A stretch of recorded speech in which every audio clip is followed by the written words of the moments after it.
ನಮಸ್ಕಾರ ಎಲ್ರಿಗೂ.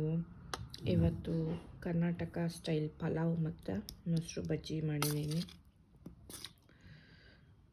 ಪಲಾವ್ಗೆ ಪುದೀನ ಎಲ್ಲ ಹಾಕಿ ಮಾಡಿರೋದು ಸೂಪರಾಗಿ ಬಂದಿದೆ. ಬಿಸಿ ಇದೆ, ಸಖತ್ ಬಿಸಿ ಇದೆ.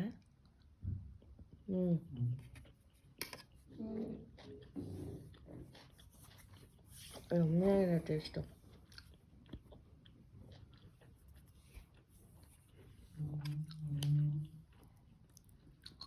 ತರಕಾರಿ ಎಲ್ಲ ಹಾಕಿದ್ದೀನಿ. ನವಿಲುಕೋಸು, ಹುರುಳಿಕಾಯಿ, ಕ್ಯಾರೆಟ್, ಬಟಾಣಿ ಇಷ್ಟು ಹಾಕಿ ಮಾಡಿದ್ದೀನಿ.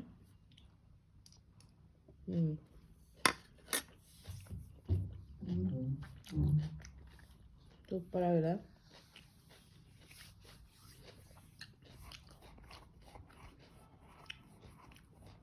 ನಿಮ್ಗೆ ಯಾವ್ದಾದ್ರು ರೆಸಿಪಿ ಬೇಕು ಅಂತ ಹೇಳಿದ್ರೆ ಪ್ಲೀಸ್ ಕಾಮೆಂಟ್ ಮಾಡಿ, ನಾನು ರೆಸಿಪಿ ತೋರಿಸ್ಕೊಡ್ತೀನಿ. ಈ ವಿಡಿಯೋ ಇಷ್ಟ ಆದರೆ ಲೈಕ್ ಮಾಡಿ. Thank you. ಬಾಯ್.